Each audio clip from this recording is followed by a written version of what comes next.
하나님의 은혜가 이 시간에도 여러분들 가운데 함께 하시기를 간절히 축원합니다. 참 잘 오셨습니다.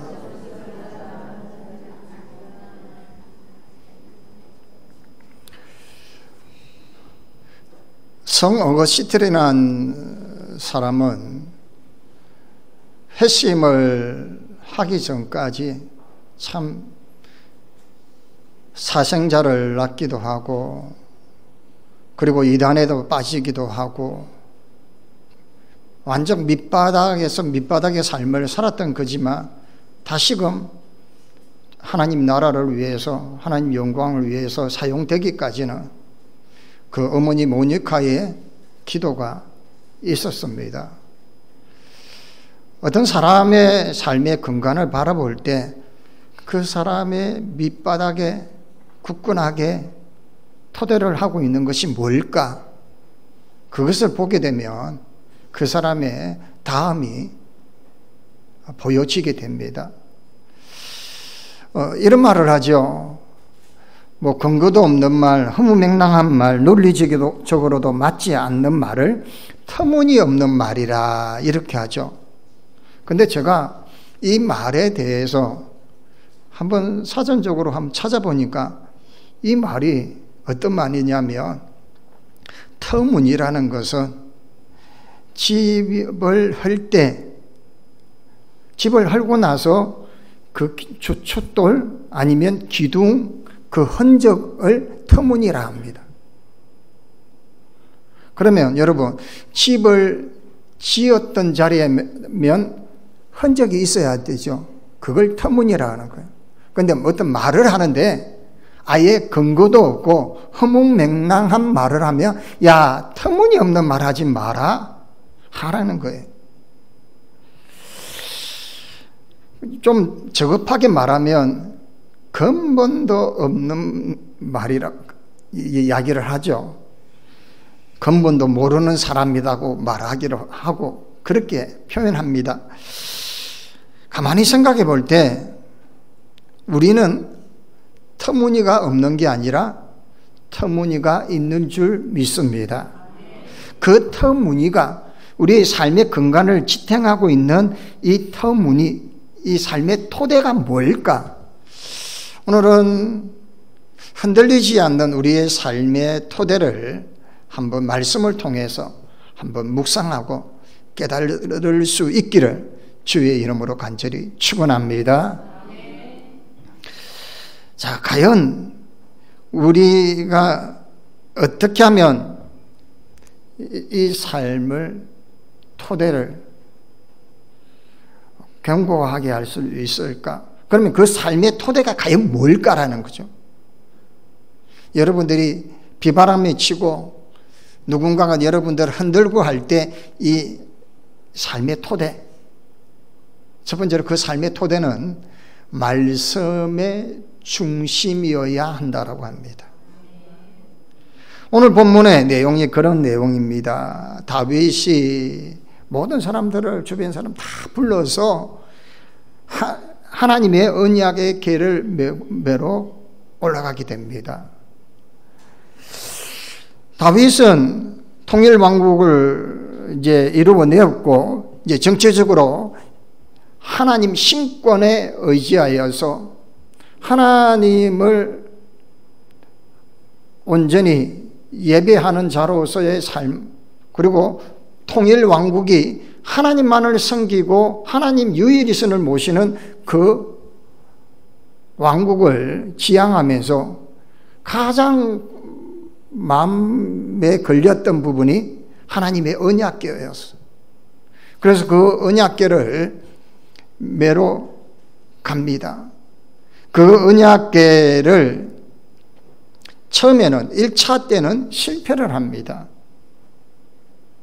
나곤의 타작마당에서 수레를 끌던 소가 날뛰는 바람에 우사가 그 언약궤를 붙들면서 죽게 되죠. 아무튼 2차에 결국은 이 언약궤를 하나님께서 명령하신 대로 법궤를 메고 언약궤를 메고 가면서 예루살렘으로 입성하게 되는 내용입니다. 자, 그래서 다윗이 왜 이 언약궤를 예루살렘으로 이스라엘의 수도 그 중심으로 모셔 드리려고 했을까요? 언약궤는 곧 하나님이에요.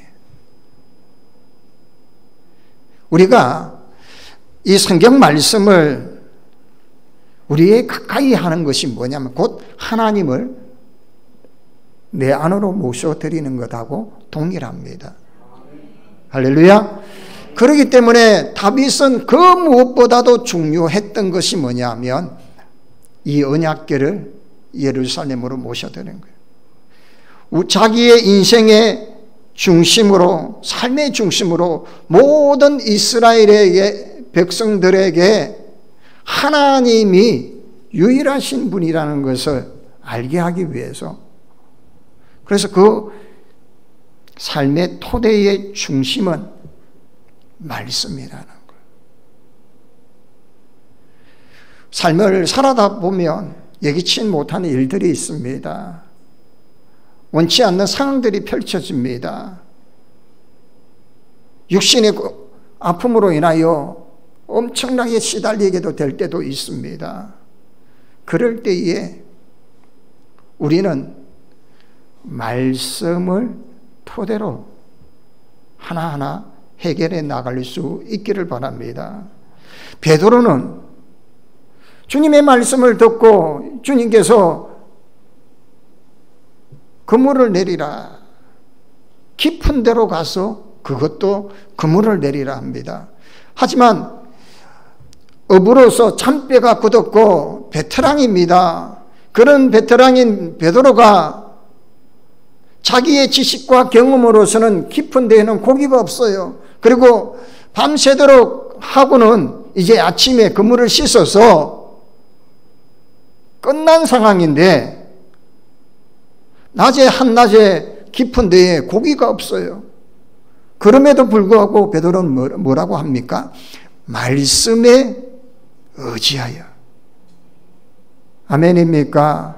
사랑하는 여러분, 여러분들이 지금 상황에 터무니도 없을 것 같은 상황들도 정말 말도 안 되는 상황들이 펼쳐질 때도 있어요.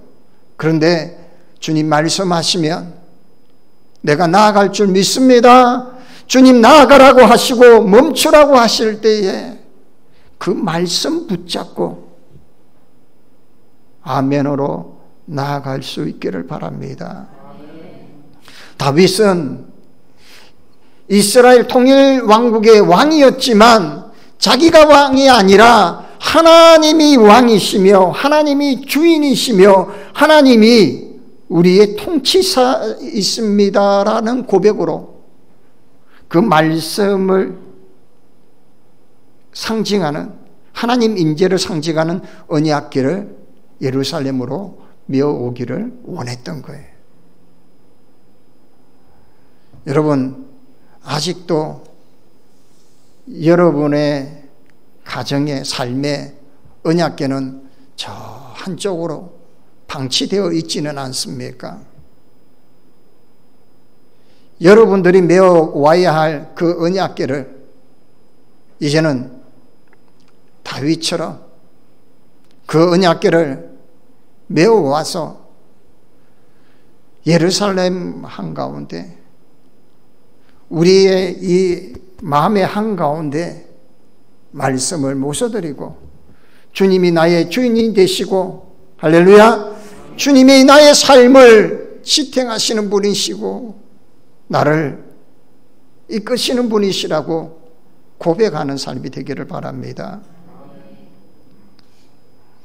시편 1편 1절에서 2절에 복 있는 사람은 악인의 꾀를 쫓지 아니하며 따르지 아니하며 죄인의 길에 서지 아니하며 오만한 자들의 자리에 앉지 아니하고 오직 여호와의 율법을 즐거워하고 할렐루야, 그 율법을 주야로 묵상하는 자로다. 말씀과 함께 하시기를. 그 말씀이 토대가 되어야 됩니다. 그럴 때 흔들림이 없습니다. 풍파가 오고 풍랑이 치더라도 저와 여러분들은 흔들리지 않을 수 있습니다. 왜? 말씀이 우리를 붙들어주고 있기 때문에. 사랑하는 여러분, 이 말씀의 토대 위에 우리는 두 번째로 생각해야 할 것이 뭐냐면, 그 토대 위에 인간의 영광,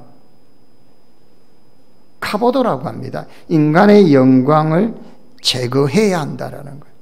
사람들이요, 꼭 이 말씀의 토대 위에, 그리고는 내가 어느 정도 되면 나의 영광을 드러내려고 한다라는 거예요.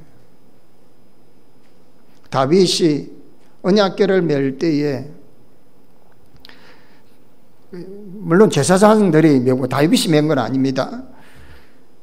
그 언약궤를 메고 오기 전에는 1차에는 수레에 소가 수레를 끌고 옵니다.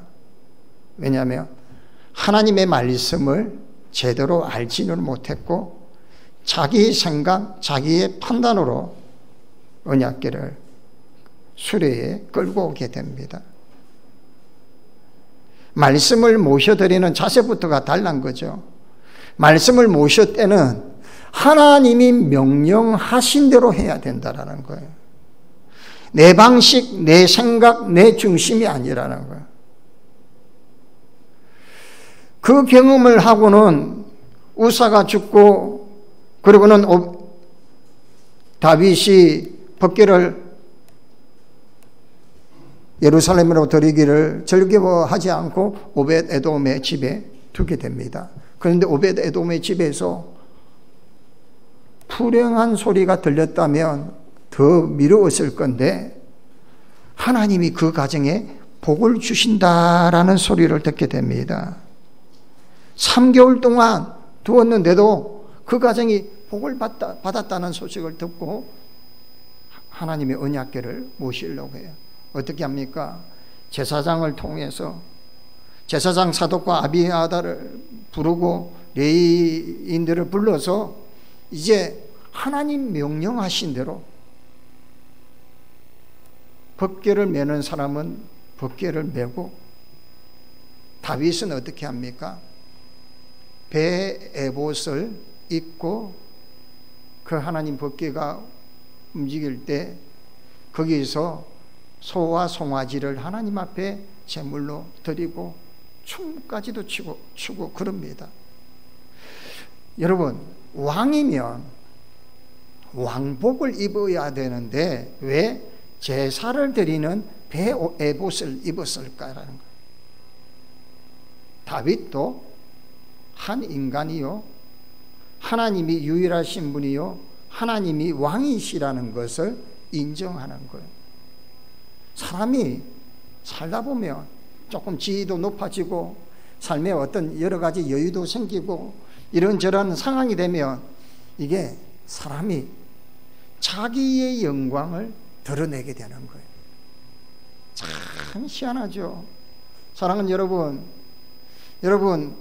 내가 좀 교회에 어떤 일을 했다, 아니면 내가 뭐 교회에 좋은 상황들을 내가 헌물을 했다, 그러면 내 영광을, 내 이름이 좀 드러나면, 누가 좀 알아주면, 내가 그래도 사회적으로는 좀 높은 위치인데 좀 나를 좀 드러내주면 이런 영광에 도취될 수도 있다라는 거예요.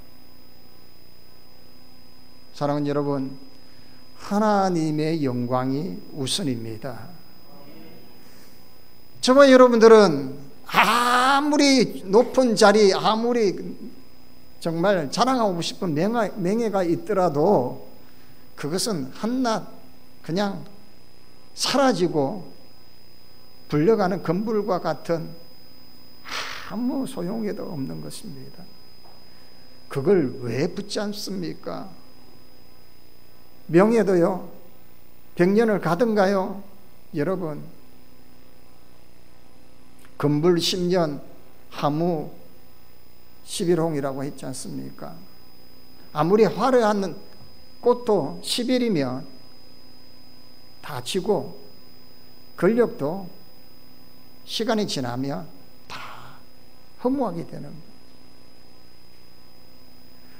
그런데도 불구하고 사람 앞에 내가 내 영광을 드러내려고 다윗은 1차에 언약궤를 모시는 것에 실패하고는 2차에 하나님의 방식대로 하나님 명령대로 레위인들이 언약궤를 메고 입성을 하면서 하나님께 제사를 드리고 그리고 다윗이 거기에서 춤까지도 춥니다. 어쩌면 모양이 빠지죠. 저도 하나님께서 여러분들에게 복을 주면 춤출 수 있어요. 뭐 모양 빠지면 어떻습니까? 하나님이 기뻐하시는 거라면. 아멘 좀 하소. 그거예요. 그런데 미갈은 어떻습니까? 자기 남편이 그 베옷을 입고 왕복도 마다해버리고 백성들 앞에서 초라하게 베옷을 입고 춤을 추니까 참 깔본 거예요. 체면이 있지. 왕이 왜 저러느냐고. 여러분 믿는 사람들은요 하나님 앞에 체면 없습니다. 다 하나님 앞에는 다 어린아이와 같고요. 하나님 앞에는 순수하게 하나님 저는 죄인입니다. 하나님 은혜 없이는 살아갈 수 없는 존재입니다. 그렇게 고백할 수 있어야 돼요. 근데 신앙생활을 하다 보면 꼭 미갈과 같은 생각을 하는 사람들이 있어요. 교회 오면 교회가 왜 저래? 목사님 장로님이 왜 저래? 그렇게 미갈처럼 판단하고 정죄하는 사람이 있더라는 거예요. 왜? 사람의 영광을 중심으로 하다 보니까 체면을 생각하고 명예를 생각하고 지위를 생각하더라는 거예요. 그런데 하나님의 영광에 초점을 맞출 수 있기를 바랍니다. 그리고는 다윗이 그 삶이 흔들리지 않는 토대에 세 번째로는 화목해 하는 삶의 방식을 택했다라는 거예요. 사랑하는 여러분, 우리가 신앙생활을 하지 않습니까? 세상 가운데 살아가고 있어요. 어떤 사람들은 그렇게 해요. 내가 하나님을 잘 믿어야 되니까 산으로 가서 진짜 세상 찌든 사람들하고는 정말 살기도 싫어 해가지고 어떻게 저렇게 세속적인 사람들하고 살 수 있을까 하고 산으로 가요. 굴을 파가지고 그냥 살아요. 왜? 더러운 사람, 악한 사람 안 만나니까 참 좋은 것 같아요. 과연 하나님이 원하시는 방법일까요? 하나님은 너희는 세상의 소금이라 빛이라고 했어요. 그러면서 다윗이 언약궤를 메고 가는 그 앞에 6발걸음 위에 하나님 앞에 소와 송아지를 화목제물로 드립니다. 이 상징적인 의미가 뭐냐면요, 죄로 죽을 수밖에 없는 우리 인생을 향하여 우리 주님께서 친히 이 땅에 와서 하나님과 우리와의 관계에 멀어졌던 이 관계를 화목시키시는 화목제물이 되어서 주셨던 거예요. 우리 믿음의 성도들, 저와 여러분들도 이 땅에 믿지 않는 영혼들과 하나님과 화목해 하는 우리는 화목제물의 역할을 감당할 수 있어야 합니다. 저와 여러분이 이 사명을 감당해야 돼요. 믿지 않는 가정이 있습니까? 믿지 않는 부모들이 있습니까? 저와 여러분이 중재의 역할을, 내가 희생을 하고 내가 헌신을 함으로 하나님과 화목해 하는 역할을 하는 거예요. 다윗은 그래서 여기에 보면 떡 나오고 고기도 나오고 그리고 포도 한 송이도 나옵니다. 저희 교회는 꼭 뭐 행사를 하거나 아니면 뭐 하실 분들이 있으면 꼭 중식 때 떡, 고기, 과일을 하죠. 어떻게 그리 성경적으로 잘 하시는지. 이게 화목하게 하는 거예요. 하나님은 우리가 세상 가운데 화목하기를 원하시는 거예요. 늘 말씀드리죠. 우리는 세상 안에서 트러블 메이커가 되어서는 안 됩니다. 세상 사람들, 어떤 사람들을 보면 꼭 가는 곳마다 문제를 일으키고 분란을 일으키고 트러블 메이커의 역할을 하는 사람이 있어요. 참 지지리도 복도 없죠. 왜 할 일 없어가지고 그렇게 안 좋은 일에 발벗고 나서는지 몰라요. 처자식 다 내팽겨쳐버리고 그런 일에 목을 내미는 사람들이 있어요. 불쌍해요. 왜냐하면 하나님은 이 땅에 우리에게 살아가면서 우리에게 주신 우리의 아름다운 원형은요, 화목해 하는 거예요. 그래서 말씀 중심으로 우리의 삶의 이 토대는 말씀이 중심이 되어져야 하고, 아멘입니까? 그리고 그 말씀을 중심으로 내가 주님 말씀하시고 주님 명령하시는 그 방법대로, 그래서 인간의 영광보다는 하나님의 영광이 토대가 되어야 된다는 거예요. 그래서 모든 것을 해석함에 있어서 이게 과연 하나님의 영광일까? 어떤 사람이 나에게 좋은 사업을 제안을 했어요. 좋은 기회가 왔어요. 이러면 내가 돈을 벌 수 있고 좋은 상황이 펼쳐지겠다 해서 이거를 실행하기보다는 어떻게 합니까? 하나님의 영광이겠느냐라고, 이게 과연 하나님께 영광이 되느냐라는 것을 공식으로 적용을 시켜봐야 돼요.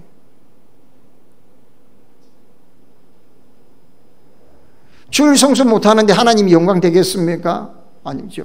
주일 성수하느냐, 그리고 하나님께 정말 늘 가까이 하느냐, 이런저런 것들을 다 따져보아야 돼요. 좋은 사업자리가 왔는데 주일 성수도 못하고 교회도 봉사 못하고 그냥 세상에 그냥 계속 빠져있는 일거리면 손해보더라도 거절하십시오. 하나님 그거 아니더라도 더 좋은 거 주실 줄 믿습니다. 아멘 하는 사람 복 받아서. 우리 하나님 시시하고 쫀쫀한 하나님 아니십니다. 하나님 후히 주시고 넘치게 하시고 여러분들에게 더 값진 것으로 아름다운 것으로 허락해 주실 줄 믿습니다. 그래서 말씀을 중심으로 우리의 삶의 토대를 삼으시고 나의 영광, 인간의 영광이 아니라 하나님의 영광을 우선으로 하십시오. 다윗이 그래서 배에 에봇을 입고 하나님 앞에 춤을 추며 부끄러움을 마다하지 아니하고 하나님께 나아갔던 모습. 우리가 신앙생활을 할 때에 체면을 따지지도 마십시오. 나의 영광도 따지지 마십시오. 우리는 종입니다. 종이 뭐라는지 우리 서임주 목사님께 들었죠. 우리 종은요, 배너에 나오던 것처럼 그 배 밑창에서 노를 젓는 사람입니다. 그냥 북소리 나는 대로 그 소리에 맞춰서 노만 젓는 거예요. 멈추면 멈추고 두드리면 두드리는 거예요. 그리고 그 종이 생명을 다하면 버리면 버리는 거예요. 종이 바로 하나님이 하라 하면 하고 말라 하면 마는 거예요. 억울하십니까? 우리 하나님 더 좋은 길로 왜요? 저 아름다운 나라가 있지 않습니까? 하나님이 예비하신 저 아름다운 나라가 우리에게 예비된 줄 믿습니다. 이 땅에 살아가는 삶은 조금 고달프고 육신적으로 좀 힘이 들어도 하나님께서 나에게 주신 영원한 생명이 있기에 이 짧은 인생의 삶에 너무 연연하지 마십시오. 저 영원한 하나님 나라를 사모하시기를 바랍니다. 하나님의 영광을 토대로 하는 삶이 되어져야 합니다. 그리고는 우리는 모든 것에 화목해야 한다는 거예요. 나와 다른 사람이 왜 없겠습니까? 달라야 아름다운 거예요. 그림을 그릴 때 깜장 색깔로만 그리면 참 칙칙하고 우울해지지만요, 각양각색의 색깔로 하면요 얼마나 아름다운지 모릅니다. 사랑하는 여러분, 다름을 인정하시고 나와 다른 이들을 화목케 하고 중재하는 그 역할을 저와 여러분들이 감당하실 수 있기를. 그래서 우리는 말씀 중심으로 하나님 영광으로 화목케 하는 그 삶의 토대로 흔들리지 않는 삶이 저와 여러분의 삶이 되시기를 주의 이름으로 간절히 축원합니다. 하나님 아버지 감사합니다. 주신 말씀을 생각합니다. 다윗이 언약궤를 메어 올리면서 그가 삶의 토대를 말씀 중심 하나님 영광을 토대로 하며 화목케 하는 중심으로 실천하였던 것처럼 주여, 우리 또한 하나님 영광을 위하여 말씀 부여잡고 나와 이웃을 연결하며 믿지 않는 영혼들에게 중보자의 역할을 감당하기에 부족함 없는 저들 되게 하여 주옵소서. 예수님의 이름으로 기도합나이다. 아멘.